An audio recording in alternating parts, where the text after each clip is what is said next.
ओम शांति। भगवत गीता श्लोक क्लास में आज का श्लोक है 8वें अध्याय का 17वां श्लोक, अध्याय 8, श्लोक नंबर 17। श्लोक है द्विसहस्रार्धवर्षाणाम् अहर्यत् ब्रह्मणो विदु एतेषां प्रमाणं रात्रिं ते अहोरात्रविदः जनाः।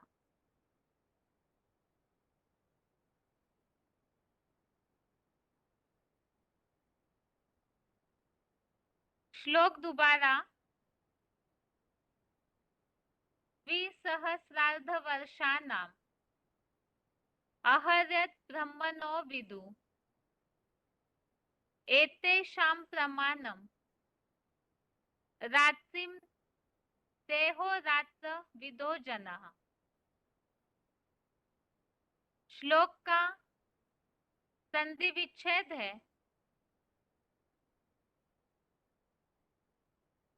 द्विसहस्रार्धवर्षाणाम्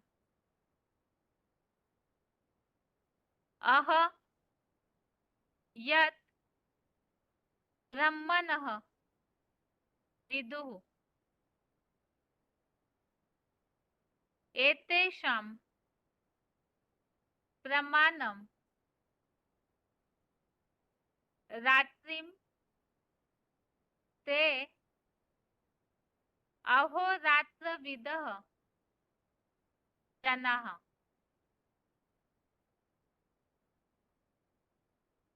संधि विच्छेद दोबारा,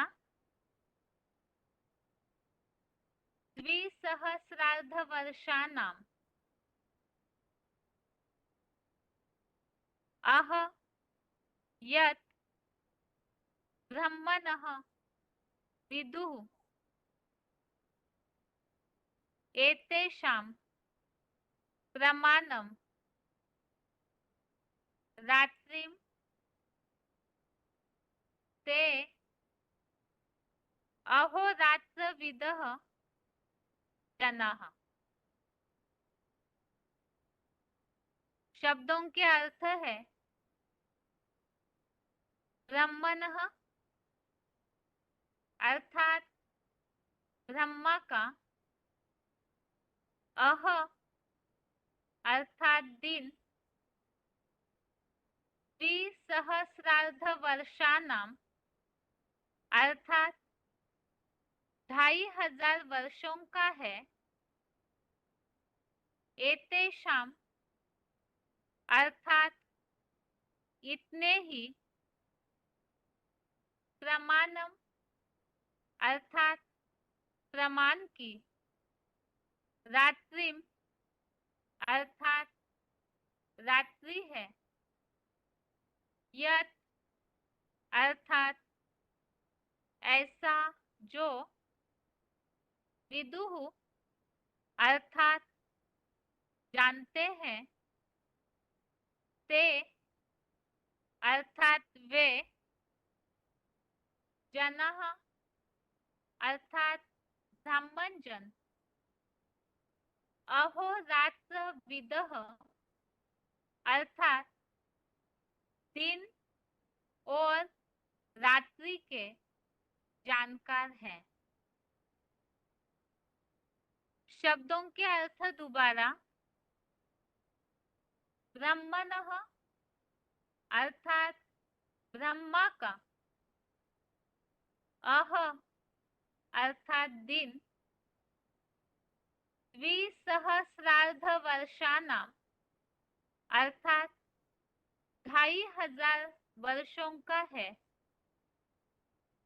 एतेषां अर्थात इतने ही, प्रमाणम अर्थात प्रमाण की, रात्रिम अर्थात रात्रि है, यत् अर्थात ऐसा जो, विदुः अर्थात जानते हैं।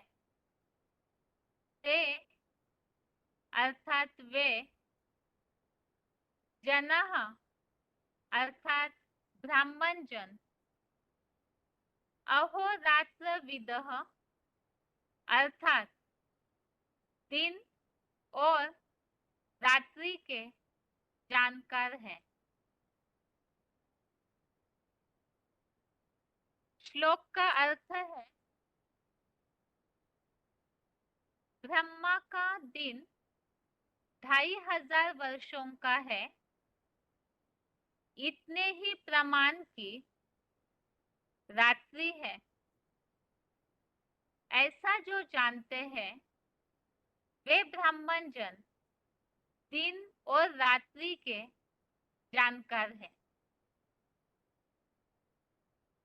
अब जैसे कि इसलिए इन श्लोकों के पहले जो बात चल रही थी पुनः पुनः आवर्तन की, 16वें श्लोक नंबर 16 में बात आई थी, ब्रह्मलोक से लेकर सभी स्वर्ग और नरक एक कल्प कल्प पुनः पुनः आवर्तन वाले हैं।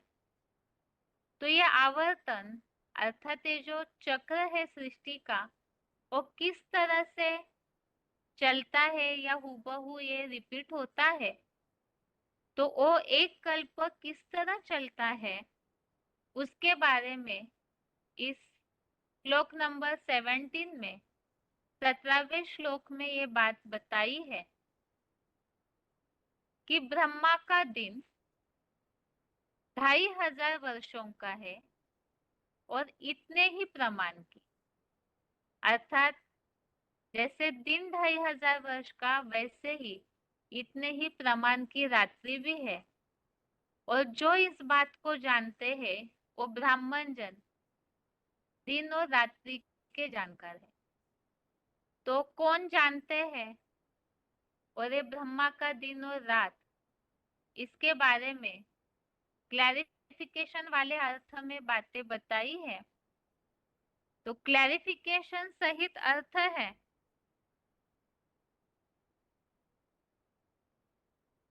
ज्ञान चंद्रमा ब्रह्मा का ज्ञान प्रकाश युक्त दिन उत्तरायण मार्ग 2500 वर्षों का है। सत त्रेतायुगी स्वर्ग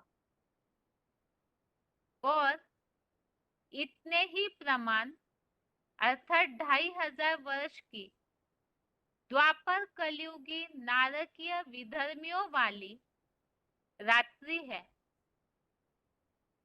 अज्ञान अंधकार युक्त दक्षिणायन मार्ग का निमित्त सदा अपूर्णीय अपूर्णनीय संगठित चतुर्मुखी ज्ञान चंद्रमा ब्रह्मा ही है।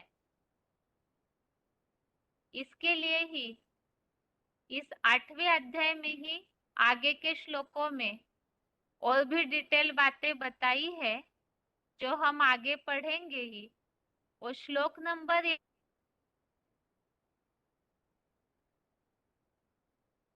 8वें अध्याय का 18वां 19वां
नेटवर्क प्रॉब्लम के कारण आवाज कट हो रहा था,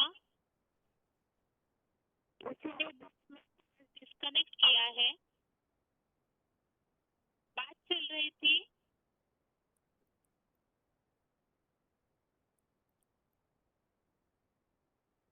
श्लोक में जहाँ क्लैरिफिकेशन वाला अर्थ इसमें बताया है, ज्ञान चंद्रमा ब्रह्मा का ज्ञान प्रकाश युक्त दिन उत्तरायण मार्ग 2500 वर्षों का है। तो सत्युग और त्रेतायुग रूपी जो स्वर्ग है उसके लिए जो 2500 वर्ष का समय बताया वही दिन है। और द्वापर कलयुगी विधर्मियों वाली रात्रि वो बताई हुई है उतने ही प्रमाण के, अर्थात 2500 वर्षों की। और इसमें जो बात बताई है कि अज्ञान अंधकार युक्त दक्षिणायन मार्ग का निमित्त चतुर्मुखी ज्ञान चंद्रमा ब्रह्मा ही है। और इसके अलावा ये जो बात बताई है, ऐसा जो जानते हैं वो इस बात को भी मानते हैं कि ब्रह्मा की मूर्ति मंदिर क्यों नहीं बने। और नीचे यहाँ नोट दिया हुआ है श्लोक के, गॉड फादर निर्मित स्वर्गीय तीर्थी 2500 वर्ष है। और प्रैक्टिकल मानवीय हिस्ट्री में विधर्मियों के वादी द्वापर से अन्य धर्मों द्वारा यह नर निर्मित नरक रूप के 2500 वर्ष है। तो इस श्लोक में जो चतुर्युगी का अर्थात एक कल्प का पूरा कार्य का बताया है, जैसे दिन और रात बराबर होते हैं वैसे सत्युग अर्थात दिन 2500 वर्ष और नरक अर्थात अज्ञान की रात 2500 वर्ष। यह श्लोक में जो उल्लेख आया हुआ है भावार्थ में, क्लैरिफिकेशन वाले अर्थ में उत्तरायण मार्ग, दक्षिणायन मार्ग और ब्रह्मा की मूर्ति या मंदिर क्यों नहीं बने हैं, तो इसके बारे में ही श्लोक संबंधित बेसिक पॉइंट्स के द्वारा हम इन बातों को सही रीति से समझते हैं। वो समझने से पहले श्लोक का उच्चारण।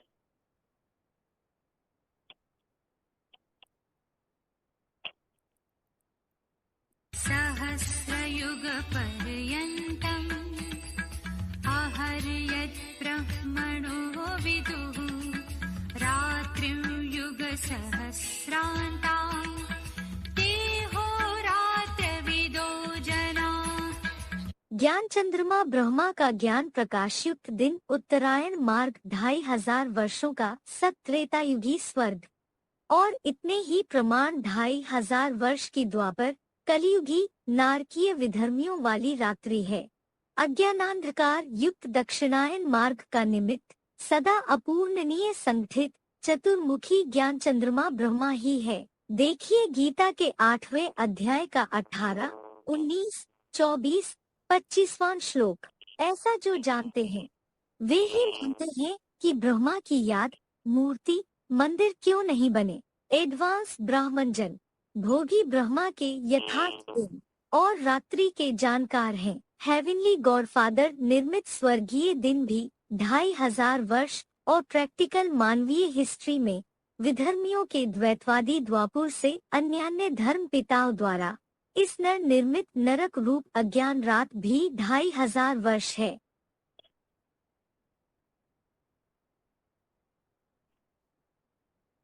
सहस्रयुग पर्यन्तम् आहर्यत् ब्रह्मणो विदुः रात्रिं युग सहस्रान्तां देहोरात्रविदो जना। ज्ञान चंद्रमा ब्रह्मा का ज्ञान प्रकाशयुक्त दिन उत्तरायण मार्ग 2500 वर्षों का सत्त्रेतायुगी स्वर्ग और इतने ही प्रमाण 2500 वर्ष की द्वापर कलियुगी नारकीय विधर्मियों वाली रात्रि है। अज्ञानांधकार युक्त दक्षिणायन मार्ग का निमित्त सदा अपूर्णनीय संगठित चतुर्मुखी ज्ञान चंद्रमा ब्रह्मा ही है। देखिए गीता के 8वें अध्याय का 18, 19, 24, 25वां श्लोक।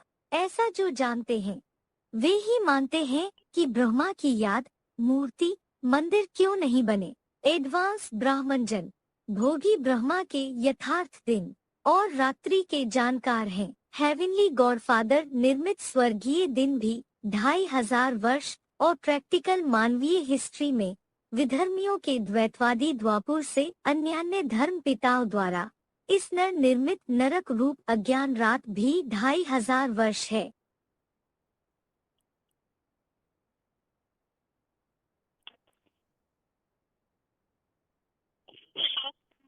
पॉइंट्स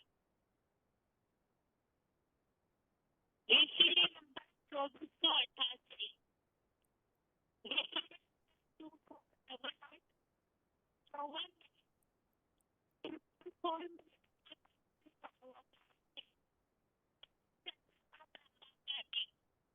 उत्तर मार्ग और दक्षिण मार्ग। चंद्रमा को ब्रह्मा बाबा क्यों बता दिया? इसलिए बता दिया कि ब्रह्मा की रात होती है आधी और आधा ब्रह्मा का दिन होता है। जब ब्रह्मा की रात होती है तो कृष्ण पक्ष कहा जाता है और ब्रह्मा का दिन होता है तो शुक्ल पक्ष कहा जाता है। कहते हैं भीष्म पितामह ने 6 महीने तक शरीर ही नहीं छोड़ा। क्या? क्योंकि 6 महीने दक्षिण में सूर्य चमकता है और दक्षिण दिशा राक्षसों की दिशा मानी जाती है। तो ब्रह्मा बाबा की आत्मा भी जब तक दक्षिणपंथी रहती है, माना देहधारी कन्याओं माताओं के प्रभाव में रहती है या किसी भी पुरुष के प्रभाव में रहती है, शिव बाबा को पहचाने नहीं तो उसके प्रभाव में रहने का सवाल ही नहीं। ज्ञान सूर्य को पहचाने नहीं तो जब ऐसे प्रभाव में रहती है तो अंधकार में रहती है, क्या? अज्ञान अंधकार। ज्ञान सूर्य को ही नहीं पहचाना और फिर जब पहचान लेती है, क्या पहचानती कि नहीं कभी? जब पहचान लेती है तो फिर उजियाले में आ जाती है। चंद्रमा भी जब सूर्य निकलता है तो दिन में कभी सूर्य जब रोशनी दे रहा है तो दिन में चंद्रमा आकाश में दिखाई पड़ता है कि नहीं? तो सूर्य की रोशनी में हुआ या नहीं? तो उसे उत्तरायण कहते हैं। जैसे चंद्रमा 15 दिन कृष्ण पक्ष और 15 दिन शुक्ल पक्ष। शुक्ल पक्ष जब पूरा होता है तो चंद्रमा संपूर्ण बन जाता है। क्या संपूर्ण बन गया? माना एक तरफ चंद्रमा अस्त होता है और दूसरी तरफ सूर्य दूसरी दिशा में उगता है। तब कहा जाता है कि वो चंद्रमा जो है वो सूर्य के प्रकाश से कृष्ण पक्ष में जाने लगा। तो चंद्रमा का पार्ट बजाने वाली आत्मा ब्रह्मा भी हो गई। इसलिए कहा जाता है सतयुग त्रेता ब्रह्मा का दिन, द्वापर कलयुग ब्रह्मा की रात।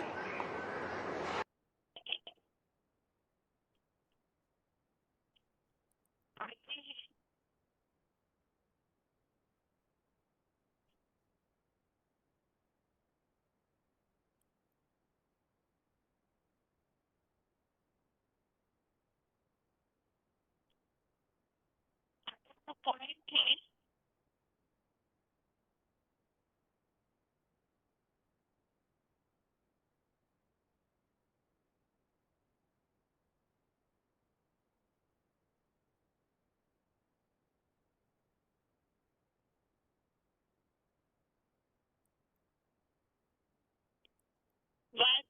नंबर 1500 डिस्कस 1504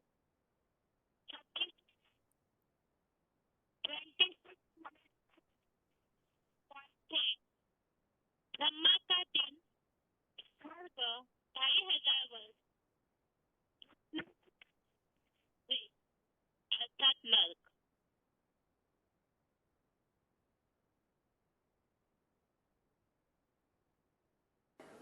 तो गीता की बात बताई कि गीता में एक ही श्लोक ऐसा है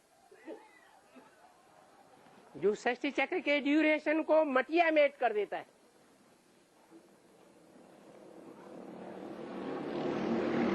उसमें अगर सुधार आ जाए तो सारी गीता के पट खुलने लगते हैं। क्या? ब्रह्मा का दिन, ब्रह्मा की रात। उन्होंने लाखों हजारों वर्ष कर दिया। ब्रह्मा का दिन, ब्रह्मा की रात, सतयुग की आयु, त्रेता की आयु, सब गड्डम मड्डम हो गया। जबकि होना क्या चाहिए? 2500 वर्ष, 2500 वर्ष का दिन और 2500 वर्ष की रात होनी चाहिए। वैसे भी देखा जाए सुख की दुनिया और दुख की दुनिया, सुख का टाइम जल्दी बीतता है या देर में बीतता है, और दुख का टाइम बहुत लंबा हो जाता है। इतना लंबा हो जाता है कि मनुष्यों को एक एक दिन गिनना पड़ता है। तो वो हुई ब्रह्मा की रात, जहां मनुष्य दिनों की गिनती करते हैं और संवत का नाम पड़ता है। विक्रमादित्य संवत, शक संवत, हूण संवत, ईसवी संवत, ख्रिस्त संवत। परंतु कोई भी संवत 2500 वर्ष से पूर्व का है क्या? नहीं है। इसे साबित होता है ये संवतों की दुनिया जब दिन गिनने लगे लोग संसार के, तो ये रात है अज्ञान की या दिन है? अज्ञान की रात है। जब रात है 2500 वर्ष की, तो दिन कितना होगा? 2500 वर्ष। गीता में एक ही श्लोक अगड़म बगड़म होने से ये दिन और रात का हिसाब नहीं लगा सके कि ब्रह्मा का दिन भी 2500 वर्ष और ब्रह्मा की रात भी 2500 वर्ष।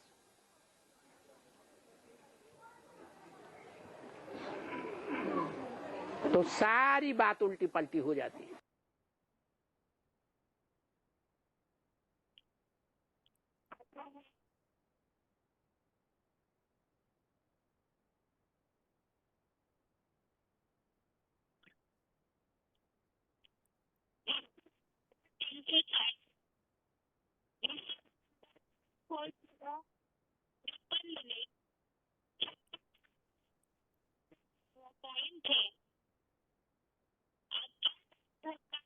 मार्ग के निमित्त चतुर्मुखी ब्रह्मा के मूर्ति मंदिर नहीं बने।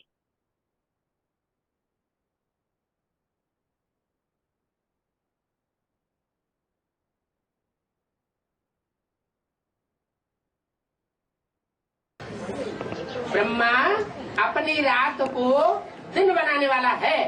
हाथ उठाओ। सहयोगी रहेगा, सहयोगी रहेगा। ब्रह्मा से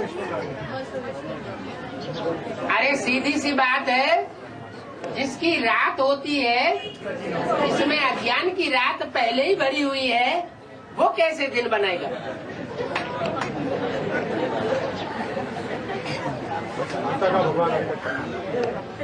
जो गीता का भगवान ही नहीं है,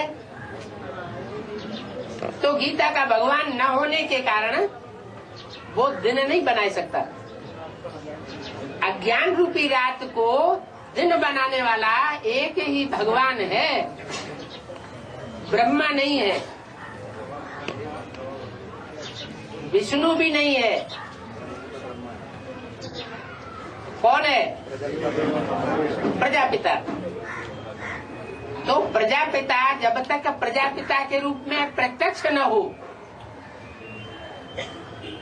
माना उसमें शिव की प्रवेशता न हो, तब तक वो रात को दिन बनाने का कोई प्रयास नहीं कर सकता। ब्रह्मा में भी शिव प्रवेश करता है। ब्रह्मा तो बहुतों के नाम है, एक का नाम है या बहुतों के नाम है? ब्रह्मा तो बहुतों के नाम है। यज्ञ के आदमी भी ब्रह्मा, दो माताएं थी जो डायरेक्शन देती थी, ड्रिल कराती थी, टीचर बन करके बैठती थी, वो भी ब्रह्मा की टाइटलधारी थी। आदि ब्रह्मा भी था। तो ब्रह्मा तो बहुतों के नाम है, लेकिन प्रजापिता सिर्फ एक ही का नाम है। तो जो प्रजापिता है वो प्रजापिता यज्ञ के आदि में भी था, मध्य में भी होता है, और ब्राह्मणों की संगमी की दुनिया में अंत तक भी प्रजापिता मौजूद होता है, प्रेजेंट होता है। लेकिन आदि और अंत में, मध्य में अंतर क्या होता है? आदि में गुप्त होता है और मध्य में थोड़ी आत्माओं के सामने प्रत्यक्ष भी होता है, अभी अभी प्रत्यक्ष होता है, अभी अभी गुम हो जाता है। अभी अभी निश्चय बुद्धि ये हमारा बाप है, और अभी अभी अनिश्चय बुद्धि, और अंत में सब पहचान जाएंगे कि यही है, यही है, यही है। तो जब सब पहचान जाएंगे तब कहा जाएगा कि रात को दिन बनाने वाला ये है, और बाकी जितने भी हैं मनुष्य गुरु, वो सब दिन को रात बनाने वाले। तो ब्रह्मा कुमारी आगे लड़ाई लड़ेंगे तो हमारे ब्रह्मा बाबा को रात बनाने वाला कहते हो, धर्मगुरु कहते हो, मनुष्य गुरु है वो। ब्रह्मा की तो पूजा नहीं होती है, मूर्तियां नहीं बनती हैं, मंदिर नहीं बनते हैं, तो कोई तो कारण हुआ होगा। क्या कारण हुआ? कारण क्या हुआ कि उस मूर्ति के द्वारा कार्य पूरा नहीं होता, उस मूर्ति को अमूर्त बनना पड़ता है। अमूर्त माना आकारी बनना पड़ता है। अपनी मूर्ति त्यागनी पड़ती है और दूसरे की मूर्ति धारण करनी पड़ती है। तो अपनी मूर्ति से कार्य संपन्न नहीं हुआ तो वो मूर्ति की पूजा नहीं होती, मंदिर नहीं बनाए जाते। जिस मूर्ति के द्वारा कार्य संपन्न होता है उसका नाम वाला होता है। इसलिए ब्रह्मा का दिन, ब्रह्मा की रात गाई हुई, प्रजापिता का दिन और प्रजापिता की रात नहीं गाई हुई।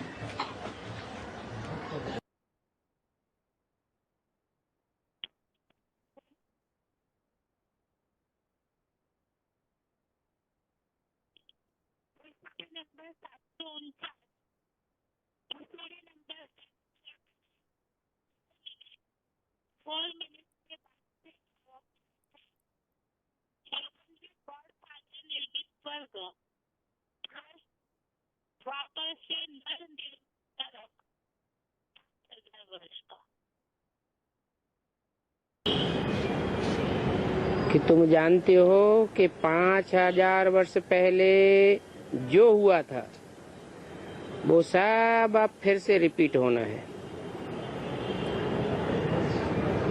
तो तुम बच्चों को इस बात को सुनकर कितनी खुशी होनी चाहिए। क्यों खुशी होनी चाहिए? क्योंकि शास्त्रों में विद्वान आचार्यों ने तो कल्प की आयु, चतुर्युग की आयु लाखों वर्ष कह दी है, और तुम्हारी बुद्धि में अब आ जाता है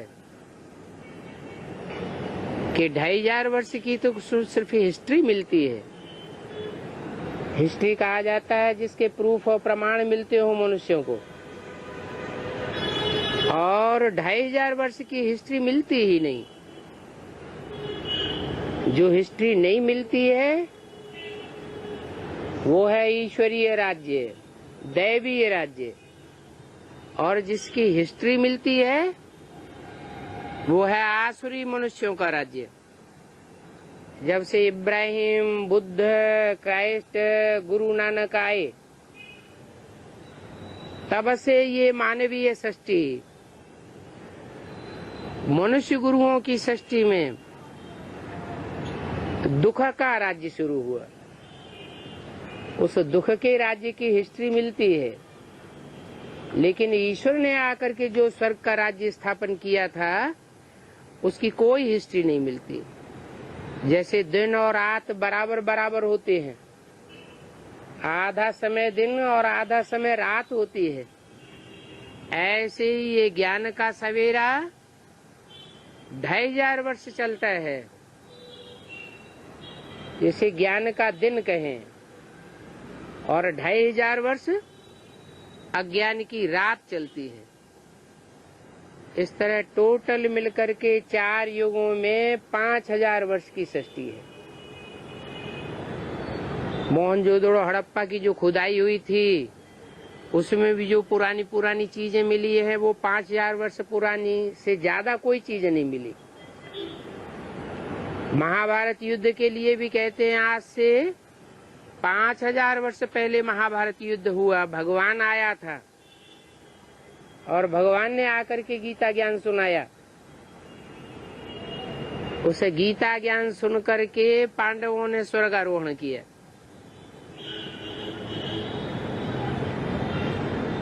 क्रिश्चियन लोग भी कहते हैं क्राइस्ट से 3000 वर्ष पहले भारत में पैराडाइज था, और उस पैराडाइज में लॉर्ड कृष्ण का राज्य था।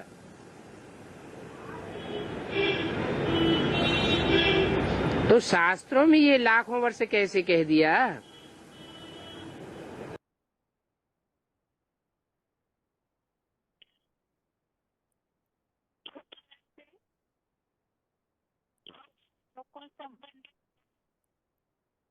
और श्लोक का तो अर्थात 4 युग मिलकर के 5000 वर्ष का ड्रामा है। शास्त्र में तो लाखों वर्ष का कह दिया, लेकिन वास्तव में 2500 वर्ष का स्वर्ग रूपी धन और 2500 वर्ष की द्वापर और कलयुग की नरक रूपी रात, ऐसे तो मिलकर के 5000 वर्ष का 4 युग कल्प है।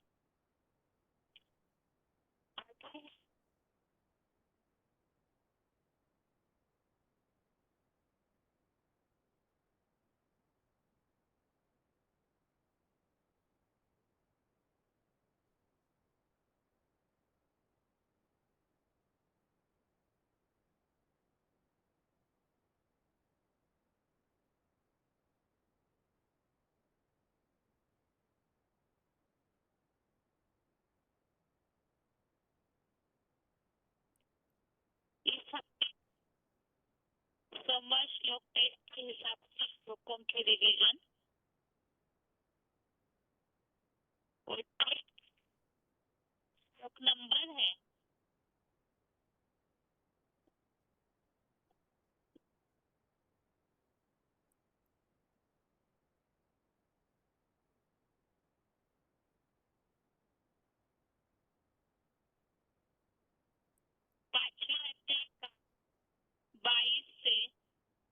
श्लोक तक। अध्याय श्लोक नंबर 22 से 20 और 8वें अध्याय का 17वां श्लोक। अध्याय 1 नंबर 17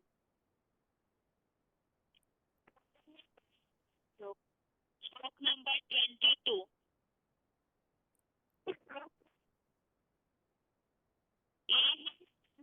सदा होगा दुःख योन होते आत्मंत कोणताय न तेषु रमता बुधः। अर्थात जो कर्म इंद्रियों से उत्पन्न भोग है दुखों के जन्मदाता आदि अंत भंगुर ही है। ये तो संगम रवि भावना उनके प्रबुद्ध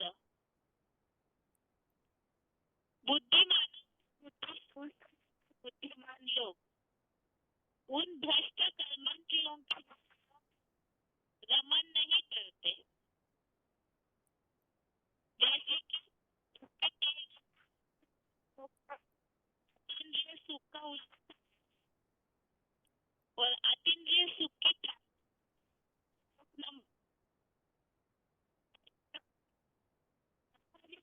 भोगों से अनासक्त स्थिति बनाते हैं। भोगों से अनासक्त होते हैं तो वो आत्मा में मन का सुख पाते हैं और अतीन्द्रिय सुख पाते हैं।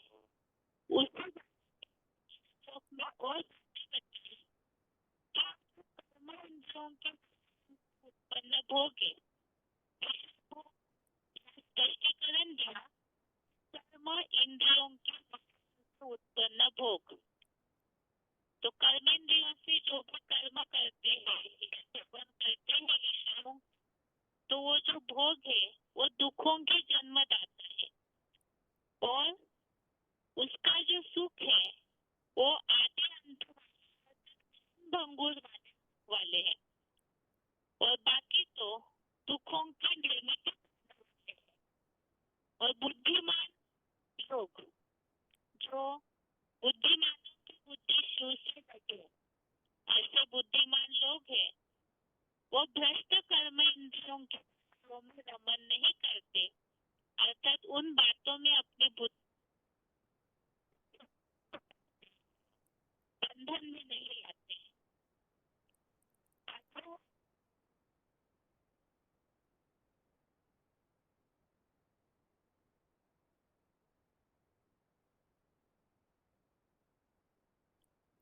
श्लोक संबंधित रचना श्लोक है।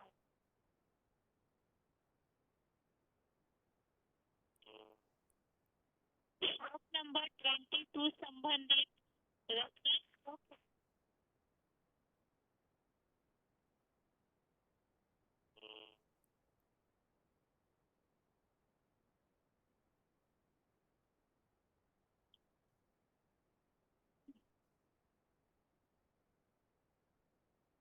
अध्याय 2 का नंबर 14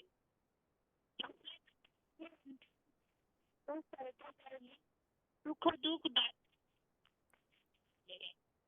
जैसे श्लोक नंबर 22 में उसका आया वो तो क्षणभंगुर है आत्मा अंत वाले जो दुखों के जन्मदाता है। वही बाकी इंद्रियों के विषय है वो सुख दुख दाता है। तीसरे अध्याय का 34वां श्लोक नंबर 34 इसमें उल्लेख है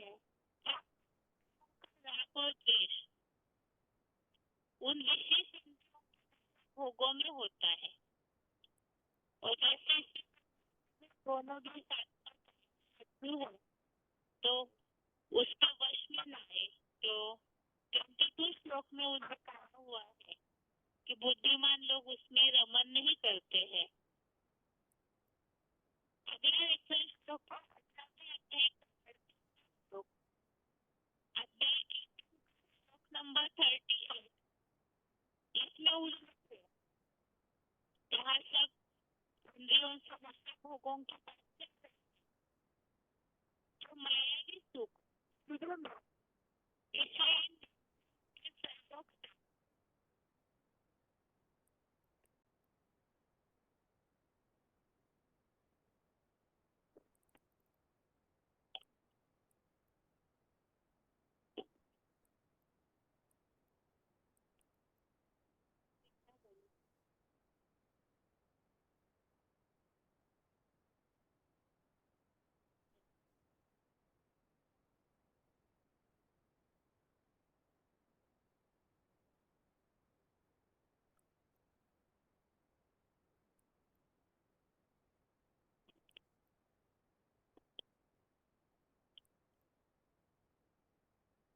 नेटवर्क प्रॉब्लम के कारण आवाज ज्यादा कट हो रहा है, इसीलिए इस श्लोकों की इस 7:30 वाले क्लास में यहाँ तक ही 10 बजे को पूरा होगा, क्योंकि कई लोगों को भी आवाज सुनाई भी नहीं दे रहा है नेटवर्क के कारण। सभी लोग तो 10 बजे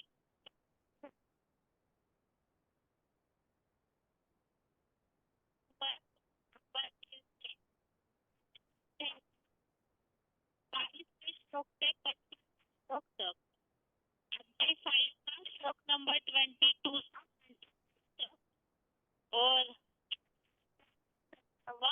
अध्याय 8 जिन्हें रिविजन पूरा करना है तो वो सभी 10 बजे के बीच में जुड़े। यहाँ तक कि ओम शांति।